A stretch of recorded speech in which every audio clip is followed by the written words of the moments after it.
Brian Mahoney, the CEO of Trend Research and the president of the growing OTT executive community and our 50,000 members across LinkedIn and other social media sites. We're continuing our conversations with leaders of the industry, streaming media, media and entertainment, broadcasting cable. They're all here at the StreamTV show in Denver. We're very excited today to be joined by Steven Flisler.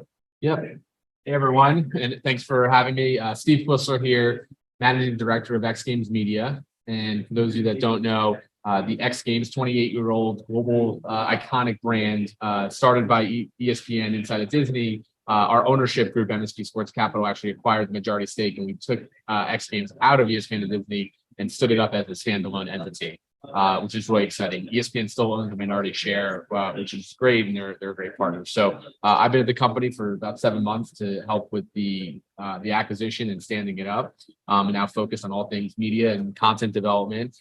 Prior to X Games, I worked for 4 years at Twitch, which saw our esports portfolio, original content, and a great property called Twitch Rivals, which was a esports streamer versus streamer competition, where we would then put all the content on the Red Zone style channel. And I was at NBC for about 12 years prior to that. A couple stints working at the NFL and with the New York Jets as well on the way. Wow, very exciting. I mean, you got a great property right now with X Games, but even your passage with Twitch. I remember reading a stat that said like Twitch had more viewers for the election coverage in the last election than any of the other media outlets. Is that true? Yeah, well, the ability for Twitch to have so many different flavors and for every streamer to literally stand up their own network is incredible. And so it's a really interesting trend to think about, like community distribution and not just trying to funnel people to one channel, but to distribute it across many. And it's not all shiny. Yeah, Everyone has, but yeah, during the election coverage, a lot of folks had their own microphone. It was exciting. It is crazy. And it's funny. I used to get at my kids because they would be watching more video games than playing them. Yeah. I'm like, come on, do what I did. We'd go for, $5, go down the arcade, we'd spend it, whatever. But like, they're like, Dad, wait a minute. You watch all these like home improvement shows and you're not actually doing it, right? So like, we're learning the same way. So anyhow, there's a lot to learn from the younger generation. Yeah. So that was your quick career background, your current role and focus, what you're trying to do with X Games? So now at X Games, we, some of the hardest parts are done in terms of having a great brand, cutting through the noise and establishing the credibility. The new hard parts are now in front of us. How do we get distributed? How do we build out the right amount of distribution endpoints for folks in our audience to consume our content? And traditionally, it's just been on ESPN and ABC, restricted to just a cable viewing or network viewing experience. Now that we're outside of ESPN and Disney, we have really the huge opportunity to think about how do we serve our audience during those major tentpole events, but also year round. I think one of the biggest things that we've seen is that we need more entry points and more ways for fans to come into and experience X Games, both for our hardcore fans and then our casual, and then even mainstream sports fans that aren't even with us. So we're thinking a lot about how to build out the right content on the right platform at the right time. And so thinking about that, we're now here at StreamTV. What are our FAST TV options? What are other connected TV options? And then how do we blend that with all of our digital content that we do on all the other platforms? So X Games been around for how long? 28 years, 1995. Oh my gosh, that's crazy. I feel kind of dated, but I remember the launch, right? So you've got a huge VOD library, right? Yeah. Like, what are you going to do with that? So we have 28 years of content. It's about 760 programs between summer events, winter events, and then a collection of World of X Games programs. 15,000 hours we have.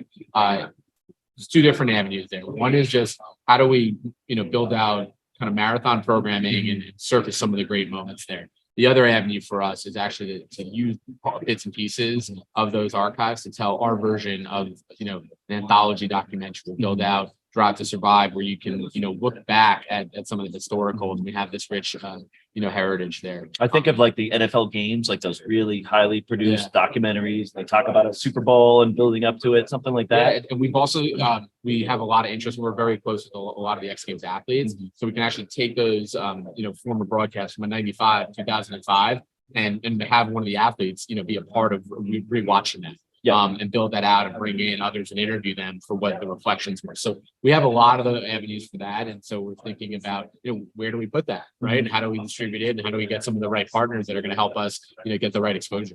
It's really exciting. It's funny because my wife is a big F1 fan now, right? And it's just because of this series on Netflix, right? And it's more than the races. They go around, not necessarily in circles like NASCAR, but it's about the backstories of the drivers and the athletes and everything. So there's a huge potential to kind of tap into that, right? And really kind of broaden your audience. Yeah, and so we've taken a lot of lessons from that and talked with a lot of the players that have helped, architect that. But really one of the fascinating things for us is that F1 made a lot of decisions to how they tweaked the entertainment of their races. So they trimmed it down 2 hours. They added in, the drag reduction system, a couple of the other elements to really fine tune that the big events to even be more entertaining, compelling, and then they were able to unlock the stories with all those drivers. So those two, the combination of those two elements are how we're thinking about it. So we're actually thinking a lot about how we tweak our event format to then drive the content. But it's all about the characters. We have some of the most remarkable, athletes on the men's and women's side, on the skateboarding, snowboarding, and everything in between. So tell me about social a little bit, like fan engagement. Do you envision fans be able to interact, and chat and like in real time? How does that work? Absolutely. Okay.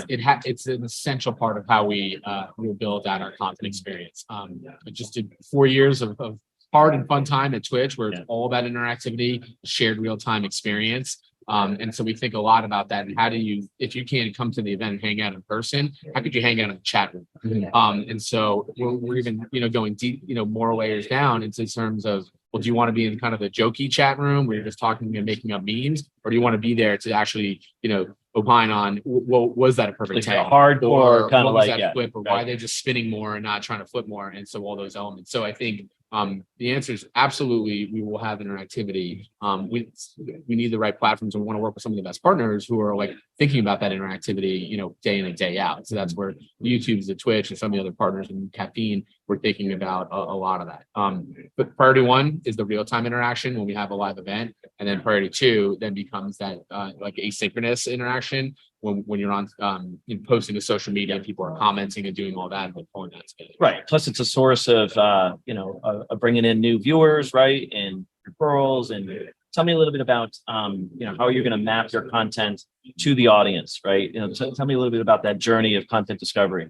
Yeah, so for X Games, we really think of ourselves as action sports entertainment, and so we're really represent one of the broadest, prisms for all of the action sports. And so our events are typically multiple sports, multiple disciplines, and last over a long weekend. So our first biggest entry point and to our top of the funnel are our big tentpole events.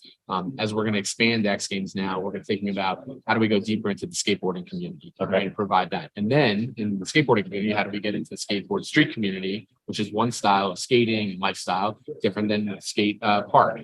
Which is, like each sport has multiple different communities and fan bases, right? And this has been one of the most amazing parts about X Games is it brings together all the different skating communities, all the different BMX communities into one gathering.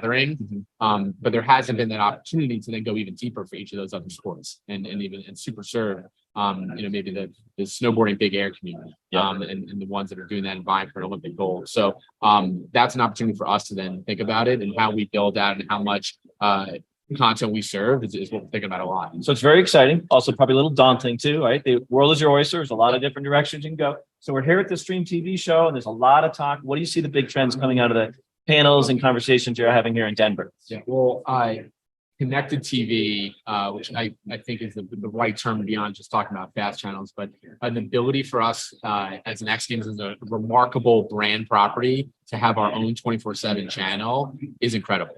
And so I see coming out of here, you have to have a brand equity. So you can't just start a channel because you want to take some real estate. You won't get any eyeballs, right? Yeah. You got to have the fan base. And so for us, I see, and then many other brands out there that have established IP, creating a channel like that, if you think that your audience is going to want more content and you have obviously archives and all these other elements, is a remarkable opportunity. And for us to, discussing kind of the timeless nature of what we're talking about is really we're talking about creating a network with a lot less friction, right? With many, willing buyers out there that want to get us up. But I think another trend I've taken away out of this week was also, it's got to be differentiated content, because if we put the same content out there on each platform, great for us. But I think the distributors and the fast providers don't really have a way of differentiating themselves. So we're thinking a lot about what is the unique offering we can give, and how do we bundle that with a real good, marketing spray. To say like, here's the style of this partnership. Here's how we can own the conversation for a couple weekends a year.